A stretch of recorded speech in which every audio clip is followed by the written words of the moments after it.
What's up, you guys? This is the episode 2 or the second episode from Sunday warm up. This episode we continue with the same video from the previous episode. Hope you enjoy it. This hand king queen, we're gonna have something going on here, if I remember. So not sure if it's the optimal play. You played good. Okay, you played good. I mean, this again, you're kind of looking for something that is not there. You're doubting yourself a lot. You're a good player, bro. Overall, from what I've seen, you're a good player. Okay. I have not seen a lot, of course. I don't know your game in depth.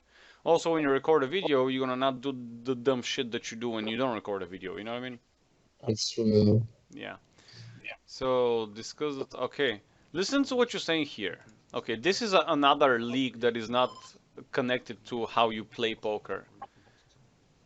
Notes. Okay, one league. Notes. You don't take notes. Yeah.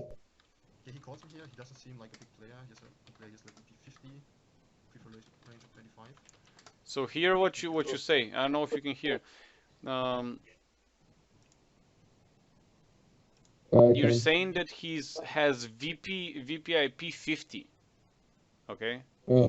That's what you're saying. Do you see how many hands you got with that guy? You got 8 hands. Okay, yeah. You know what I mean? Makes sense. Like you literally just met the guy and you already making generalization about his game plan. Like we haven't even seen him play a hand yet. And you're like, oh, he has VPIP 50. Because VPIP 50 on a 50,000 hand sample size, man, that guy's a fish. VPIP 50 on 8 hands means 0. It doesn't mean anything. So on my HUD, what I do, I have a minimum sample size. Okay, let's see.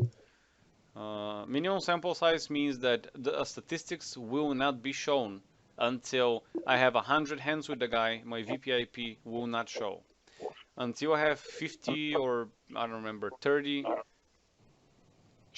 pre-flop raises from the guy. PFR will not show up until I have 10. Where did the Honda Manager go? Until I have 10. That's my other student. Let's see. Was it here? No. There you go. So.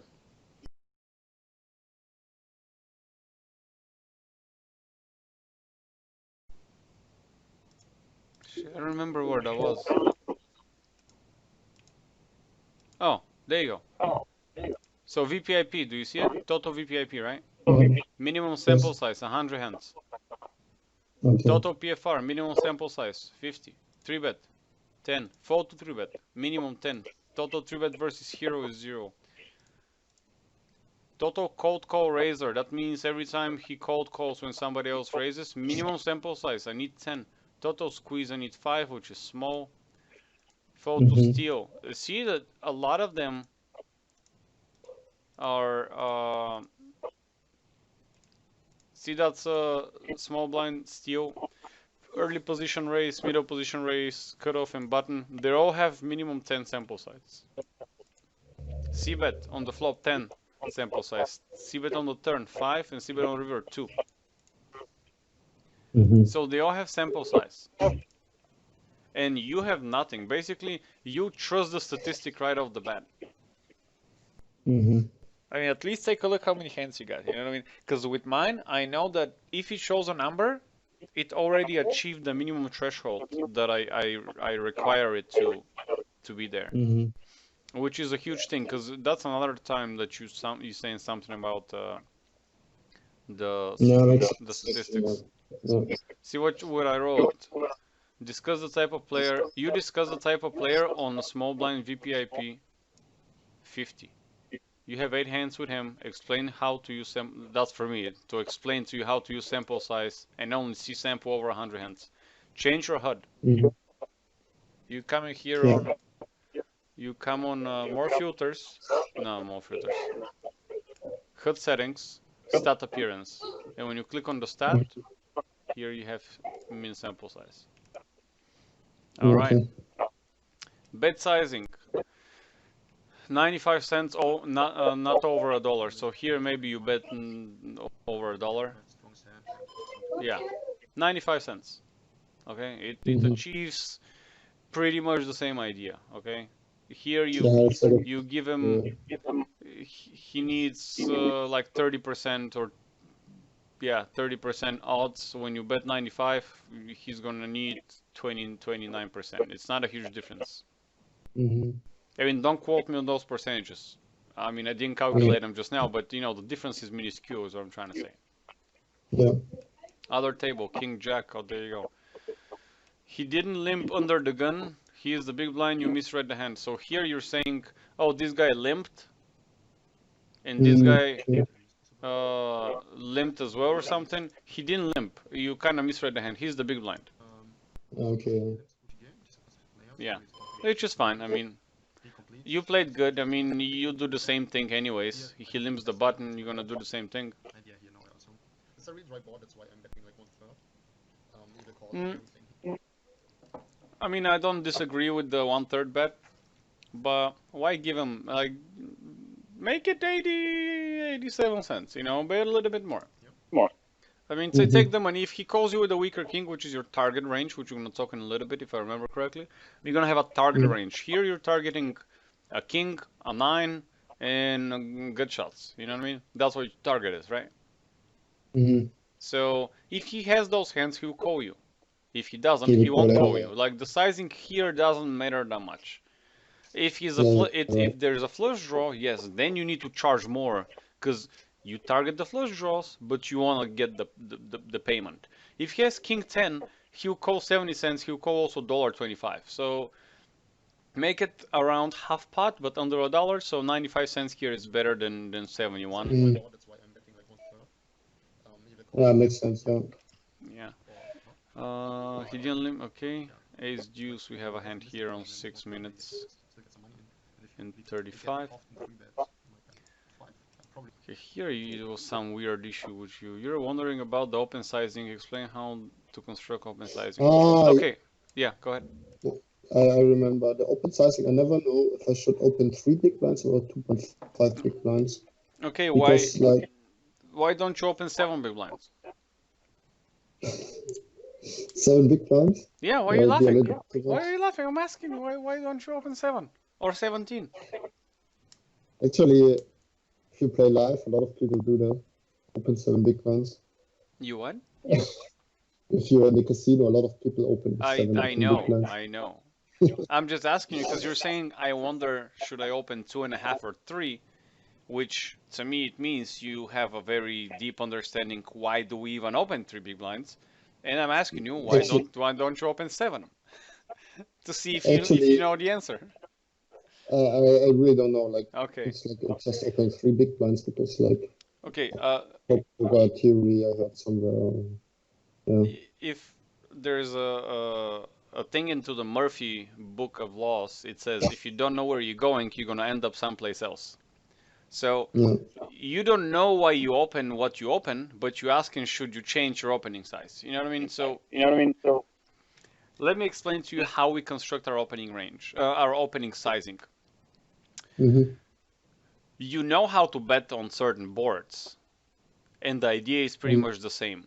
The more drawy the board is, the bigger size we're gonna use on the flop, right? As a bet. But so here the idea is the following. The wider your opening range is, the smaller the size should be. So for example, if from the button I used to open when I was young lad, young player, about 35-37% of the buttons. Okay, I think I have my range here somewhere, to be honest. That's my old school range that I give to students. Okay, this is way too big. No, I think this is what I used to open. So this was 2.5 big blinds from the button. But Mm-hmm. now, what I open now is this. And I'm like, don't be wild. No, it's not this, because usually it's 60-70%. All the kings, Okay. Well. yeah. Something like that, for example. So now I open just 2 big blinds, because my range is 50% higher. From 40% went to 62. Well, whatever. I mean, you can play with whatever you want. I don't remember exactly did it include queens or not, but now I open less because my range is higher. See, open from here, this is going to be 3.5 big blinds because there's a huge difference, right? So the sizing is determined by the opening range. You're also opening like 5s and 6, like small pockets. A second? You're also opening like 5s and 6, like in early. I'm sorry. It's like there's a lot of bass in the voice, and I cannot really hear you well, buddy. Okay. Maybe I have to change my mic because my headset is kind of shit. Yeah, I'm sorry about that. Do I open 5s? Like I didn't really understand. I don't think you're asking me. Do I open pocket 5s? Yeah, I'm asking you actually. Do I open pocket 5s? Wait one moment. Do you hear me now better? Yeah, give or take. So I changed my microphone to the Oh yeah, now it's better. That's Yeah. better. Okay, perfect. Now you also open 5, 6 from early, like Yeah. Yeah. Okay. Yeah, open all Because- pocket pairs from there. But you can moderate the range whatever you want. I mean, it's not people make like a huge deal. You can do this. Is it again 11%? It is. Yeah. Is it again 11%? Yeah. I mean, who gives a flying fuck? I mean, it depends. It depends how you can open this if you want. No, I was just wondering because of the playability, like because if you have 5s and even if you don't hit the flop, like it's like super shit playability. And yeah. What if you have 7s and you don't hit the flop? You draw. Yeah, you're drawing this imaginary line like 7s are so much more better than 6s. You know what I mean? Like Yeah. they're like the same shit. Yeah, but like 9s is like kind of a little bit better, no? Yeah, it is. But what do you open? You open 7s plus? Yeah, basically. Yeah, well, what if you open 6s plus? Is that going to make an increasingly huge impact on your play? It is the same. People have another mistake that they do like that. They draw a solid... Alright guys, I hope you enjoyed the video. If you did, give it a thumbs up. We're already on 12 minutes, so I'm going to cut it here. And we're going to continue with the same session. On the next episode, as you can tell, as you saw, it was not from the recording. The sound of the student was not bad from the recording, but it was bad because he actually had something with his own microphone. Alright, that's it for today. See you next time.